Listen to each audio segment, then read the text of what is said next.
Então, boa noite a todos, todas e todes. Eu sou Luísa Dovic Bacejo, sou acadêmica de Relações Internacionais, articuladora do Grito dos Excluídos Continental e também da coordenação da Articulação Brasileira pela Economia de Francisco e Clara.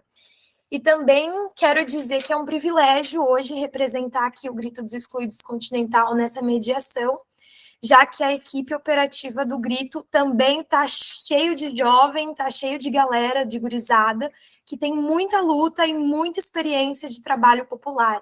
Então, agradeço muito esse espaço aqui de fala. Então, antes de começar o debate, eu vou apresentar brevemente o Moroni.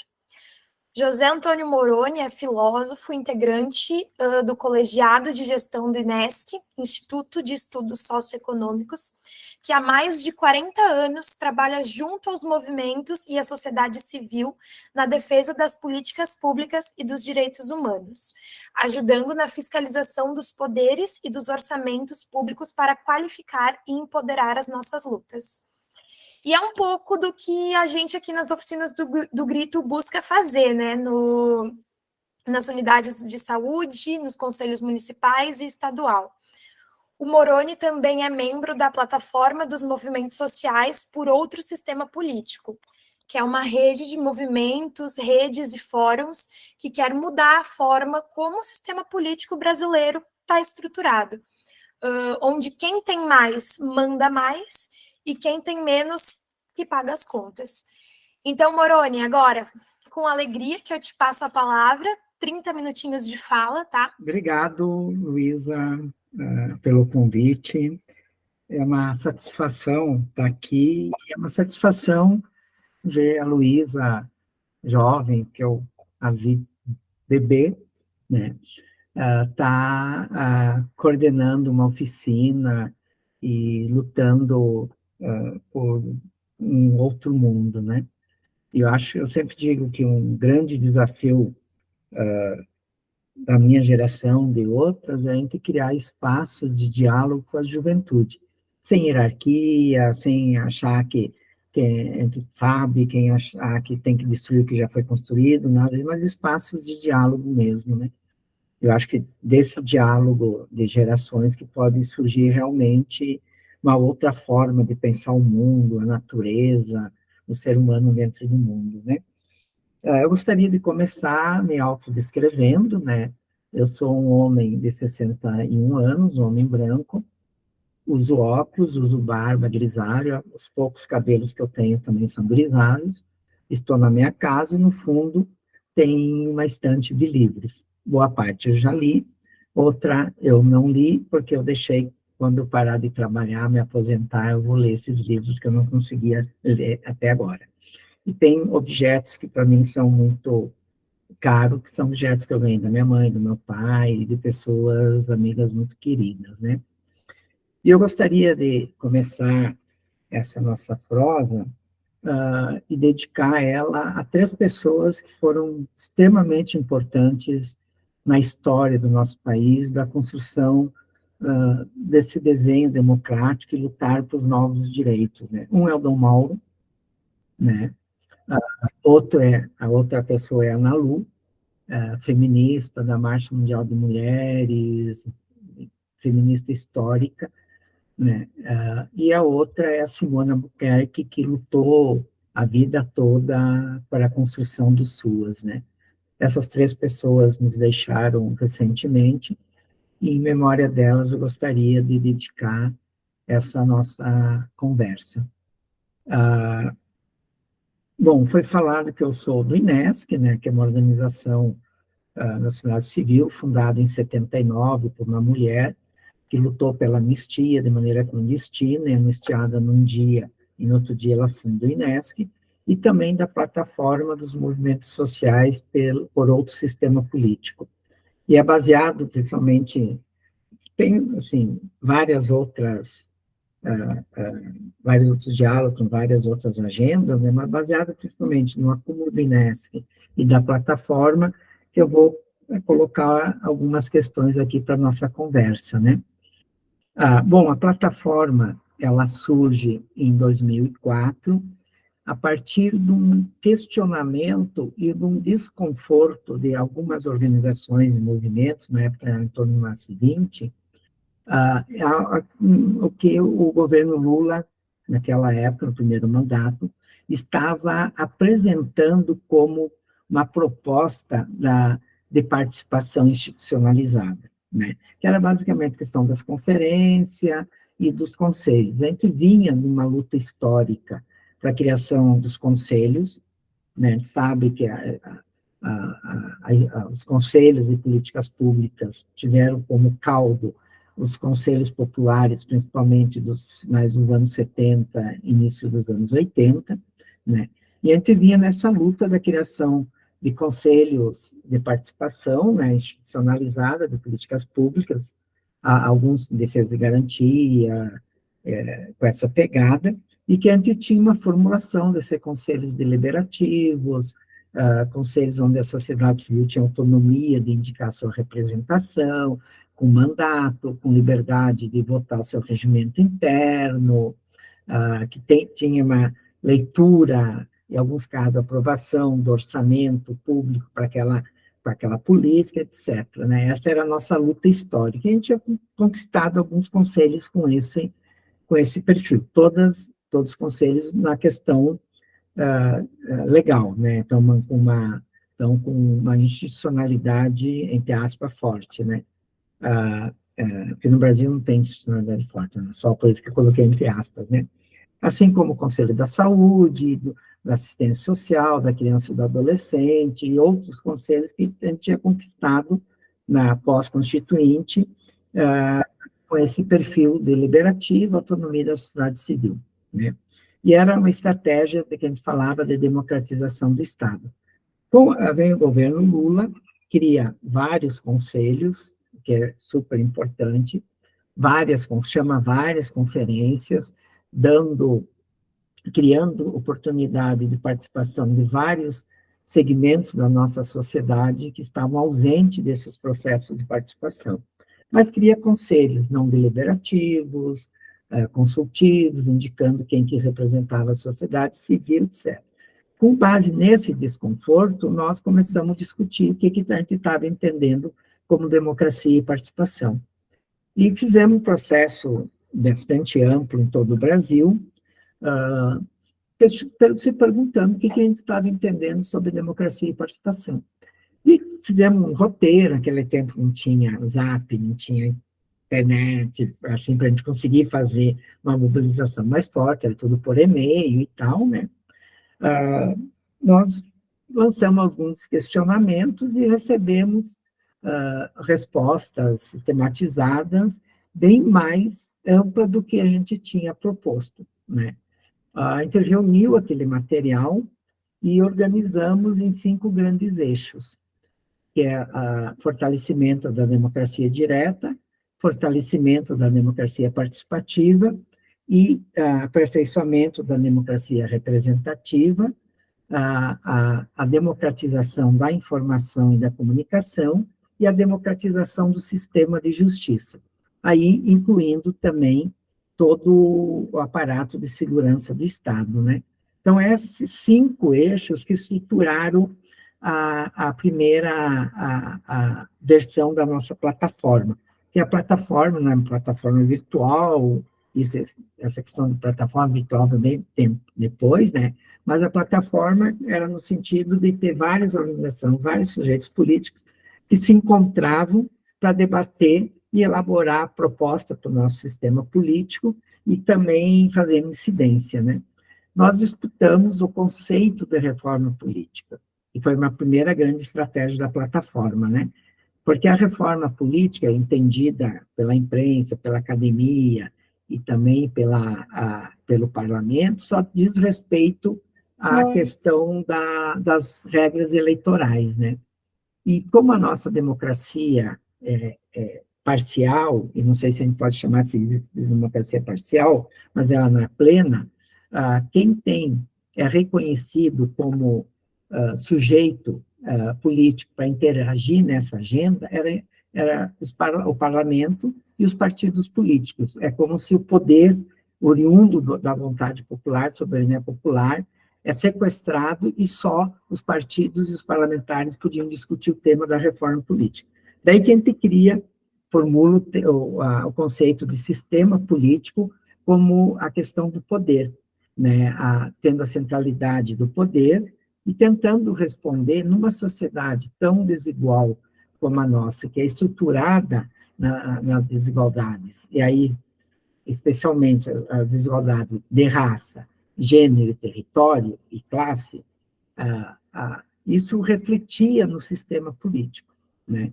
Então, numa sociedade com esse perfil, quem tem o poder exercer o poder. Então, essa foi o que orientou toda a nossa formulação nesses 5 eixos, era um pouco tentar responder quem tem o poder de exercer o poder numa sociedade historicamente estruturada em cima de processos de desigualdade e de exclusão, né? Daí nós fizemos uma leitura no que trata não só do parlamento, do executivo, mas toda a estrutura da própria sociedade, não só do mundo político, não só do Estado, mas da própria sociedade, que é o peso do poder econômico nas decisões públicas. Então, a presença do capital, da influência do capital nas decisões públicas, né? A gente tem história, e também a questão da subrepresentação nos espaços de poder, especialmente a subrepresentação de pobres, de trabalhadores e trabalhadoras, do povo negro, das mulheres, né? Então, essa foi o que a gente olhou para a gente analisar nosso sistema político, né? O peso do poder econômico, que determina basicamente as decisões políticas, portanto, as decisões públicas, e a questão da subrepresentação em todos os espaços de poder, né? Com base nessa leitura, estendendo a questão do poder, que nós estruturamos, então, as nossas propostas em cima desses 5 eixos. E depois ampliamos para mais 2 eixos, um que é democracia e economia, e outro a democratização da vida social. A gente fala muito da democracia em relação à estrutura do Estado, as chamadas instituições democráticas, e olha pouco sobre a questão dos princípios democráticos nas relações sociais, portanto, de como a gente se relaciona entre nós e como a gente se relaciona, por exemplo, com a natureza, né? Então, nós ampliamos para mais 2 eixos, né? Nós temos uma questão no nosso sistema político, e o professor Fábio Comparato falava muito sobre isso, fala muito sobre isso, que ele dizia que nós somos uma democracia sem povo, né? Então, o nosso desafio é colocar povo na nossa democracia. Em outras palavras, nossa democracia, entre aspas, entendida como democracia, é uma democracia onde alguns são chamados para esse pacto democrático. Quem são esses alguns? Quem tem o poder econômico, quem tem o poder político, né? E que basicamente são homens brancos, héteros, cristãos e proprietários, né? Então, nós temos uma democracia que não tem o povo. Nosso desafio é colocar povo na nossa democracia, né? Por isso que, às vezes, a gente tem dificuldade nas nossas lutas de fazer luta em defesa da democracia, porque a grande maioria do nosso povo não acessou essa democracia que eu, como homem branco, consegui, classe média, acessei. Então, nós temos uma dificuldade de construção da nossa estratégia, da nossa narrativa, também em função disso. A gente fala de algo como se fosse para todo mundo e não foi para todo mundo.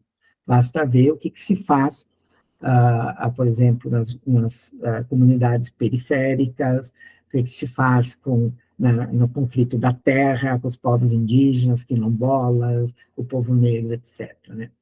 Então, essa leitura que nós precisamos pensar uma outra democracia é fundamental para a gente romper o que nós temos enquanto processo histórico dessa democracia liberal.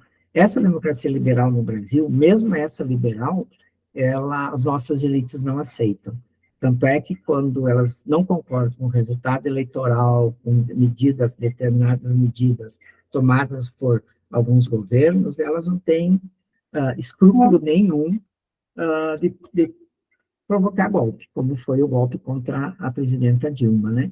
Então, mesmo essa democracia liberal, no nosso Brasil, nessa configuração democrática, a gente não consegue assegurar, né? E constantemente essa democracia liberal é ameaçada, como foi recentemente pelo último presidente, né?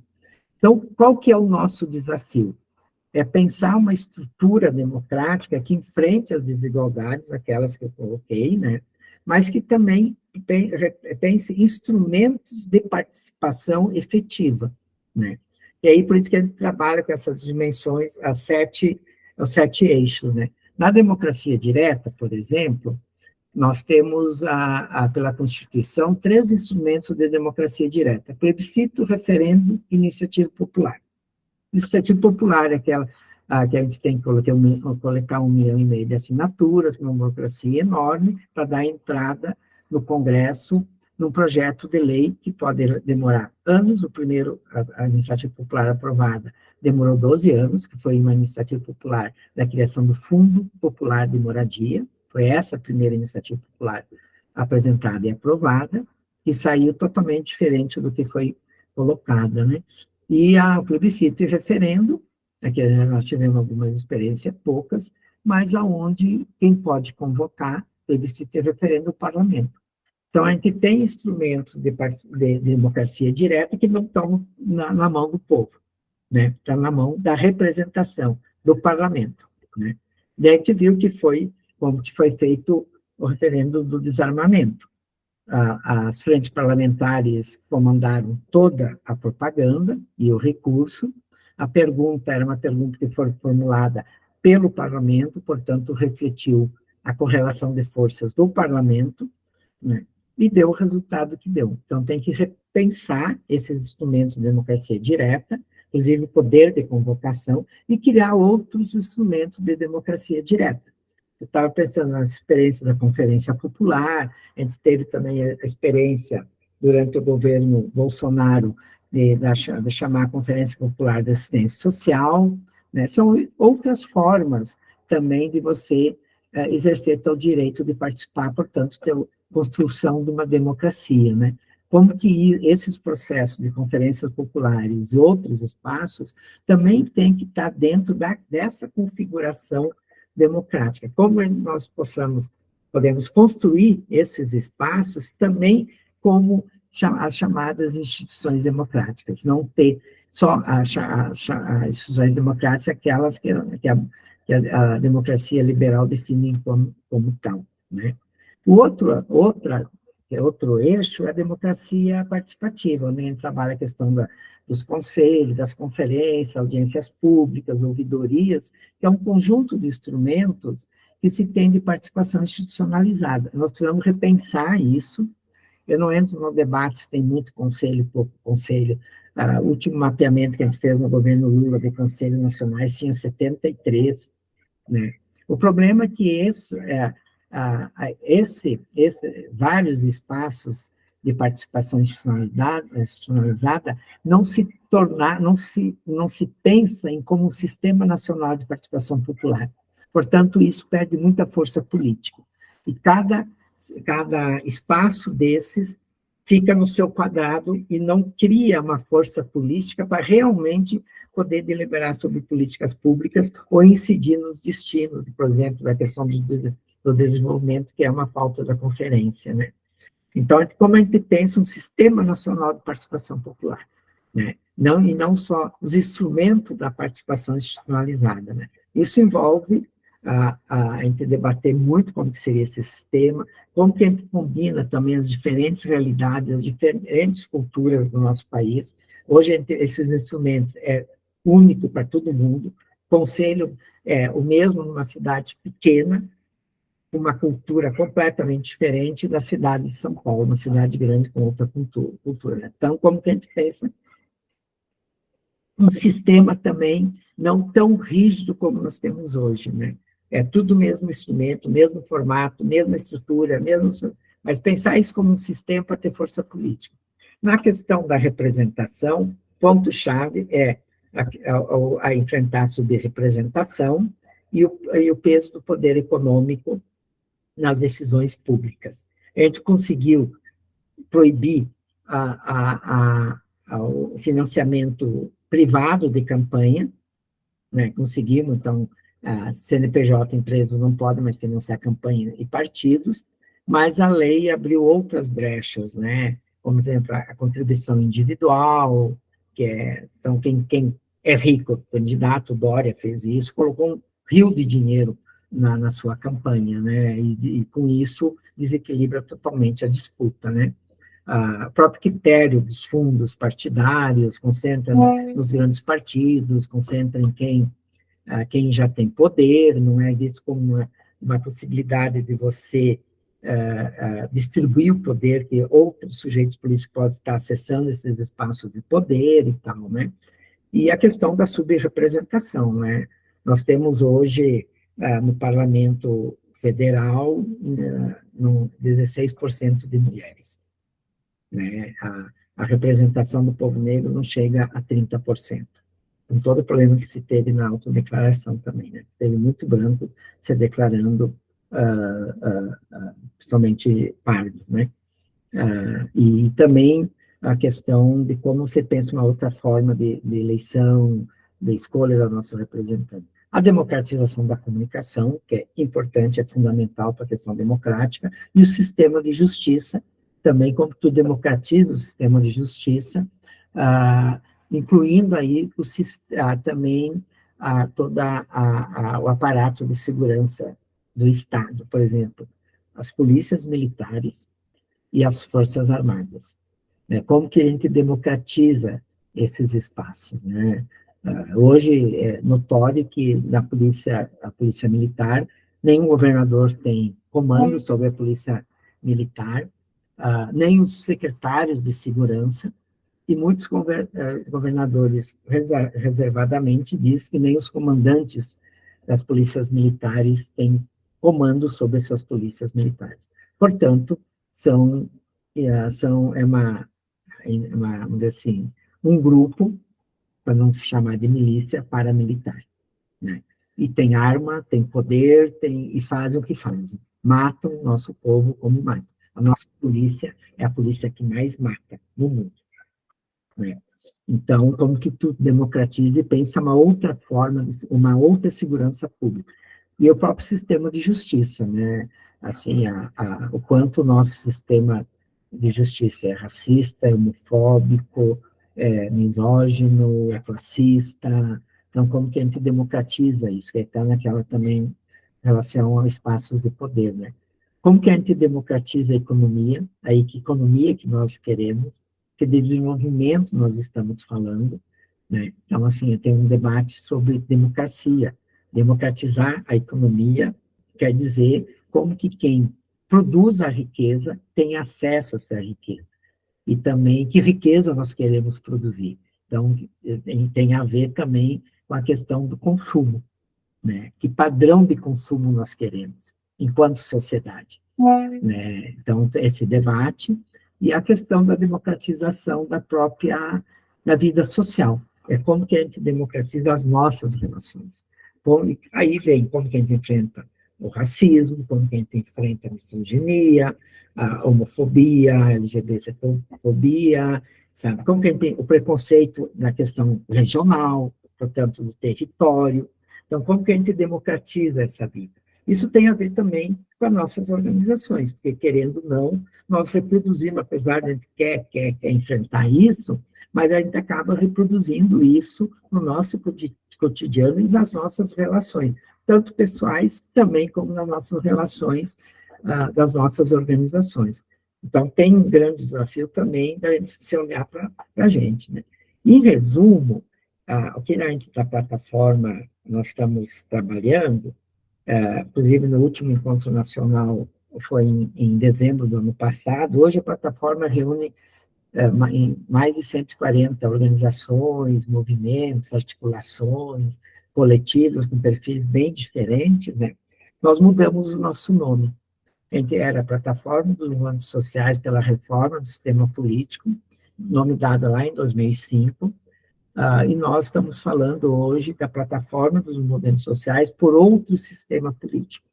Por quê? Nós entendemos que ainda tem espaço de a gente avançar no atual sistema político, algumas reformas que é importante, e a gente consegue avançar nisso, portanto, a pauta da questão, por exemplo, das cotas, ações afirmativas, é importante dentro desse sistema político, mas nós não temos nenhuma ilusão que essa institucionalidade, que essa democracia liberal é a democracia que nós queremos construir. Portanto, não é essa democracia que cabe nas nossas utopias, nos nossos sonhos. E aí nós temos o desafio de pensar outras institucionalidades. Eu acho que essa experiência de conferências populares, essa experiência de poder popular construída a partir da luta e do cotidiano das pessoas e nos nossos movimentos, é fundamental para a gente pensar uma outra forma de se fazer política, portanto, uma outra forma de se relacionar.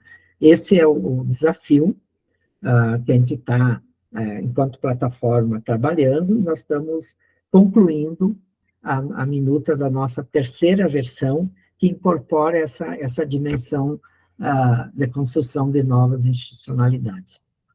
Obrigado. Eu só queria reforçar rapidamente que um dos eixos da nossa conferência popular é também a democracia como total soberania dos cidadãos para tomarem as decisões importantes na sociedade, ou seja, nenhuma decisão importante pode ser tomada sem a participação da sociedade. Então, tua fala traz muito subsídio para esse nosso eixo.